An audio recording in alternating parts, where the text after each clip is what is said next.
Hello ವೀಕ್ಷಕರೇ, ಮಮತಾ ಫುಡೀಸ್ಗೆ ಸ್ವಾಗತ ಸುಸ್ವಾಗತ. ಇವತ್ತು ನಾವು ಸ್ವೀಟ್ ರೆಸಿಪಿ ಅಂದರೆ ಸ್ವೀಟ್ ಬಿಸ್ಕೆಟ್ಟು, ಚಕ್ರಪೋಲಿ ಅಂತೆಲ್ಲ ಕರೀತಾರಲ್ಲ, ಇದು ತುಂಬ ಬೇಗ ಆಗುತ್ತೆ. ನಾವು ಸ್ವೀಟ್ ತಿನ್ನಬೇಕು ಅಂದ್ಕೊಂಡಾಗ ಇದನ್ನು ಬೇಗ ರೆಡಿ ಮಾಡ್ಕೋಬೋದು. ತುಂಬ ಸಿಂಪಲ್ ಇಂಗ್ರೀಡಿಯೆಂಟ್ಸು, ಮನೆಯಲ್ಲಿರೋ ಅಂಥ ವಸ್ತುಗಳಿಂದನೇ ಮಾಡೋದಿದು.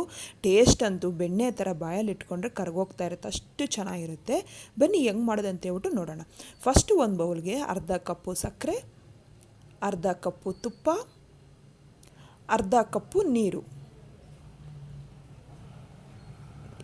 ಏಲಕ್ಕಿ ಪೌಡರು ಅರ್ಧ ಟೀ ಸ್ಪೂನ್ ಹಾಕ್ತಾಯಿದ್ದೀನಿ. ಈಗ ಅರ್ಧ ಕಪ್ಪಷ್ಟು ನೀರು ಹಾಕ್ತಾಯಿದ್ದೀನಿ. ನೀರು ಪ್ಲೇಸಲ್ಲಿ ನೀವು ಹಾಲಾದರೂ ಹಾಕ್ಕೋಬೋದು. ಹಾಕ್ಬಿಟ್ಟು ಸಕ್ಕರೆ ಚೆನ್ನಾಗಿ ಮೆಲ್ಟ್ ಆಗೋವರೆಗೂ ನಾವು ಚೆನ್ನಾಗಿ ಮಿಕ್ಸ್ ಮಾಡ್ಕೋಬೇಕು. ಸಕ್ಕರೆ ಅಂತೂ ಖಚಿತವಾಗಿಯೂ ಅದು ಮೆಲ್ಟ್ ಆಗಲೇಬೇಕು. ನೋಡಿ, ಎಲ್ಲ ಸಕ್ಕರೆ ಎಲ್ಲ ಚೆನ್ನಾಗಿ ಮೆಲ್ಟ್ ಆಗಿದೆಯಲ್ಲ. ಈಗ ಅದಕ್ಕೆ ಮೈದಾ ಹಿಟ್ಟು ಆ ನೀರಿಗೆ ಎಷ್ಟಾಗುತ್ತೋ ಅಷ್ಟು ಹೇಳಬೇಕು ಹಾಕಬೇಕು. ನನಗೆ 1.5 ಕಪ್ಪಷ್ಟು ಮೈದಾ ಹಿಟ್ಟು ಹಿಡಿಸಿದೆ. ನೋಡಿ, ಹಾಕ್ಬಿಟ್ಟು ಅದು ಮೈದಾ ಹಿಟ್ಟು ಸ್ವಲ್ಪ ಸ್ವಲ್ಪ ಹಾಕ್ಕೊತ ಚೆನ್ನಾಗಿ ಕಲಿಸ್ಕೋಬೇಕು. ನೋಡಿ, ನಾನು ಮತ್ತೆ ಇವಾಗ ಅರ್ಧ ಕಪ್ ಹಾಕ್ತಾಯಿದ್ದೀನಿ. ಫಸ್ಟ್ 1 ಕಪ್ ಹಾಕಿದ್ದೆ, ಈಗ ಮತ್ತೆ ಅರ್ಧ ಕಪ್ ಹಾಕ್ತಾಯಿದ್ದೀನಿ. ಹಾಕ್ಬಿಟ್ಟು ಅದನ್ನು ಚಪಾತಿ ಹಿಟ್ಟು ಥರ ಕಲಿಸ್ಕೋಬೇಕು. ತುಂಬ ನಾದಬಾರ್ದು. ನೋಡಿ, ಈಗ ಆಗಿದೆಯಲ್ಲ, ಮಿಕ್ಸ್ ಆಗಿದೆಯಲ್ಲ, ನೋಡಿ ಈ ಥರ ಆಗಿದೆ. ತುಂಬ ಚಪಾತಿ ಥರ ನಾದಕ್ಕೆ ಹೋಗಬಾರ್ದು. ನಾದಿದ್ರೆ ಅದು ಕ್ರಿಸ್ಪಿನೆಸ್ ಬರಲ್ಲ ನಾವು ಫ್ರೈ ಮಾಡ್ಕೊಳ್ಳೋವಾಗ. ಈ ಥರ ಎಲ್ಲ ಚೆನ್ನಾಗಿ ಮಿಕ್ಸ್ ಮಾಡಾದ್ಮೇಲೆ ಈಗ ಇದನ್ನು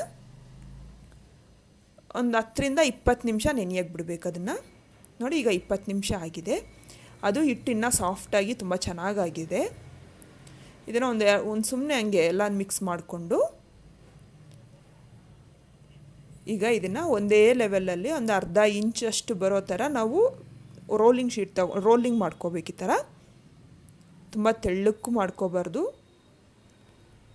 ನೋಡಿ, ಈ ಥರ ಎಲ್ಲನೂ ಇದೇ ಥರ ಮಾಡ್ಕೋಬೇಕು. ನೋಡಿ, ಎಷ್ಟು ದಪ್ಪ ಇರಬೇಕು ನನಗೆ ತೋರಿಸ್ತೀನಿ. ಎಲ್ಲ ಒಂದೇ ಲೆವೆಲಲ್ಲಿರೋ ಥರ ನಾವು ರೋಲ್ ಮಾಡ್ಕೋಬೇಕು. ಈ ಥರ ಇಷ್ಟು ದಪ್ಪ ಸಾಕಾಗುತ್ತೆ. ಈಗ ಇದನ್ನು ಸೈಡ್ಸ್ ಎಲ್ಲ ತೆಗೆದಾಕ್ಬಿಟ್ಟು ಈಗ ಇದನ್ನು ನಾವು ಸ್ಕ್ವೇರ್ ಟೈಪು ಇಲ್ಲ ಡೈಮಂಡ್ ಶೇಪಲ್ಲಿ ಯಾವ ಶೇಪ್ ಆದರೂ ಮಾಡ್ಕೋಬೋದು. ಈ ಥರ ನೀಟಾಗಿ ಕಟ್ ಮಾಡಿಕೊಂಡ್ರೆ ಆಯಿತು. ನಾನು ಪಿಜ್ಜಾ ಕಟ್ಟರ್ ತೊಗೊಂಡು ಕಟ್ ಮಾಡ್ತಾಯಿದ್ದೀನಿ. ನೀವು ಚಾಕಲ್ಲಾದರೂ ಕಟ್ ಮಾಡ್ಕೋಬೋದು. ಇದನ್ನು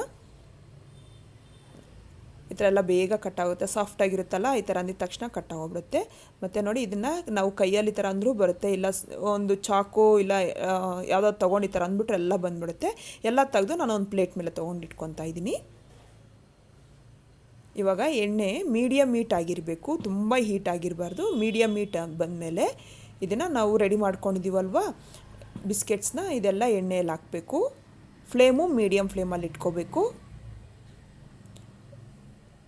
ಹೇಳ್ತಾ ಇದ್ದೀನಿ ಫ್ರೆಂಡ್ಸ್, ಮತ್ತೆ ಹೇಳ್ತಾ ಇದ್ದೀನಿ ಅಂತ ಹೇಳ್ಬಿಟ್ಟು.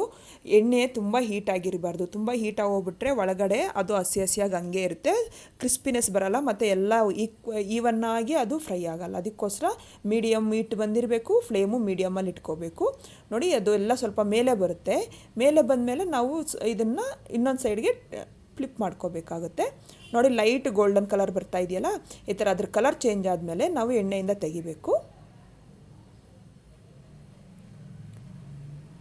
ನೋಡಿ, ಈ ಥರ ಆಗಿದೆಯಲ್ಲ. ಈಗ ನಾನು ತೆಗಿತಾ ಇದ್ದೀನಿ. ಅದು ಸ್ವಲ್ಪ ಲೈಟ್ ಗೋಲ್ಡನ್ ಇದ್ದಾಗೆ ತೆಗೆದುಬಿಟ್ರೆ ಅದು ತಣ್ಣಗಾದ್ಮೇಲೆ ಪರ್ಫೆಕ್ಟ್ ಕಲರ್ ಬರುತ್ತೆ. ಅಷ್ಟೇ ಆಗಿದೆ. ಈಗ ಅದೊಂದು ಸ್ವಲ್ಪ ಗಾಳಿಗೆ ಆರಾಗ್ಬಿಟ್ರೆ ತುಂಬ ಕ್ರಿಸ್ಪಿನೆಸ್ ಆಗಿ ಬರುತ್ತೆ.